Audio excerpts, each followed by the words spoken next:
Hello. After a long time. बरोबर. Yes. Perfect. कारण खरंच मी खूप दिवसांनी तुमच्याशी गप्पा मारायला आली. काय झालं, मधल्या काळात माझ्या काही परीक्षा प्रॅक्टिकल्स असल्यामुळे मला तुमच्याशी गप्पा मारायला वेळच मिळाला नाही. मला स्वतःलाच द्यायला वेळ नव्हता, त्यामुळे तुमच्याशी गप्पा मारायला वेळच नव्हता. इतकं असं मला काय रुखरुख लागून राहिली होती की तुमच्याशी मी का बोलत नाहीये वगैरे.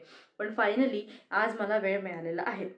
सो मी आज तुमच्याशी एका वेगळ्या आणि जरा हटके विषयावर छान गप्पा मारणार आहे. तर आता तुम्हाला असा प्रश्न पडला असेल की काय आहे तो हटके विषय. तर सांगते. तुम्हाला कधी असं वाटलंय का हो, किंवा असं कधी जाणवलंय का की एखादं जंगल, मोठं रान किंवा सुनसान जंगल सोडून कुठलाही प्राणी त्या जंगलाच्या बाहेर येईल. नाही म्हणजे पाळीव प्राणी आपण पाळतोच, कुत्रा मांजर अशा आपण गोष्टी पाळतो.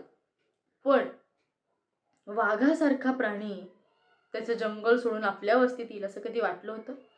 हा म्हणजे आमच्या कोल्हापुरात पन्हाळ्यात वाघ आहेत, पण ते असे खुलेआम आपण फिरतो तसे रिक्षानी किंवा गाडीवरून टॅक्सीनी वगैरे फिरत नाहीत रस्त्यावर.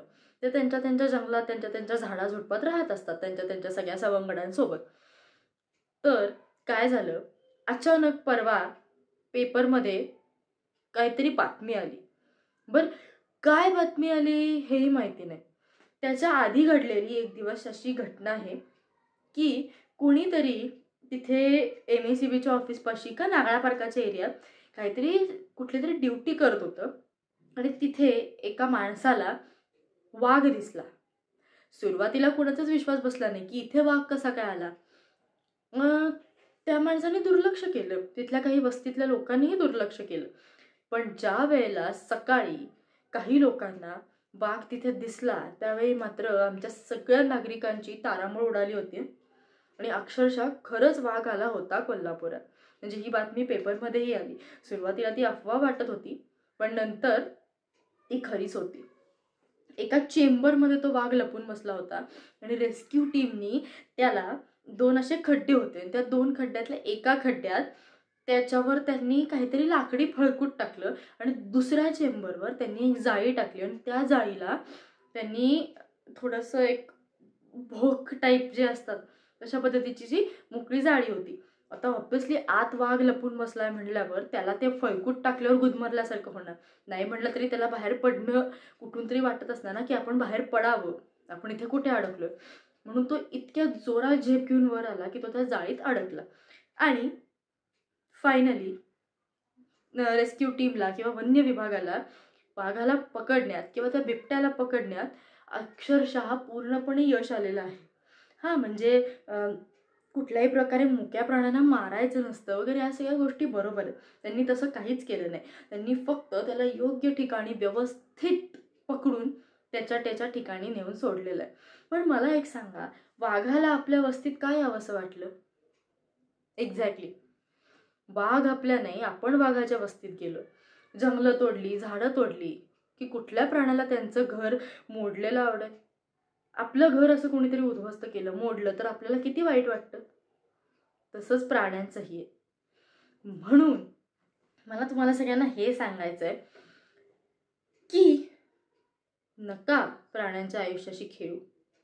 कसं आहे, कुत्रा मांजर पाळणं हे ठीक आहे, ते आपल्या सोबत असतात.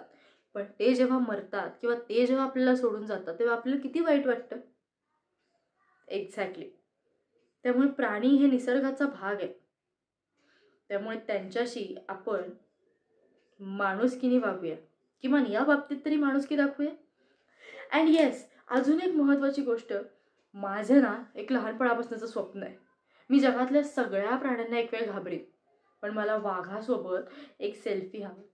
त्या बिबट्याला मला खरंच बघायचं होतं. मला इतका आनंद झाला होता माहितीये. नेमका माझा परीक्षेचा पेपर मी संपून घरी आले होते, त्याच्यानंतर दुसरा पेपर होता, मला अभ्यास करायचा होता. मला ही बातमी कळाली. मी आईला म्हटलं मी बघायला जाऊ का? आई मला म्हणली नाही. मी म्हटलं अरे काहीच प्रॉब्लेम नाहीये, तिथे गेल्यावर आपल्याला काहीच करायचं नसतं, जे काही करायचं ते वाघ करणार आहे. जोक सपाट. पण मला खरंच त्या वाघाला बघायचं होतं. माझी खूप इच्छा आहे, किंवा वियर्ड फॅन्टसी म्हणता येईल तुमच्या भाषेत किंवा सगळ्यांच्याच भाषेत. पण मला वाघासोबत ना एक मस्त फोटो हवा आहे. एनिवेज, ते काही शक्य होणार नाही. आणि मी आत्ता बोलतीये, पण उद्या वाघ समोर आलं तर माझीही तंतरले. त्यामुळे एनिवेज, पण मला सांगायचा मुद्दा हा आहे की जंगलं तोडायला नको, झाडं तोडायला नको, त्यांची वस्ती त्यांना राहू दिली तर ते आपल्या वस्तीत का शिरतील काय. So save the tigers, save animals, save trees, save jungles, एवढंच सांगते आणि या नोटवरती थांबते. तो इस शेर का खेल देखने के लिए मुझे जाना था, मी जाऊ शकले नाहीये, पण तुमच्या वस्तीत कधी असा वाघ आला तर तुम्ही काय कराल. मला तो एक रॅप आठवला, शेवटी जाता जाता सांगते, भाग भाग भाग गया शेर आया शेर, भाग भाग भाग गया शेर आया शेर. Okay, bye.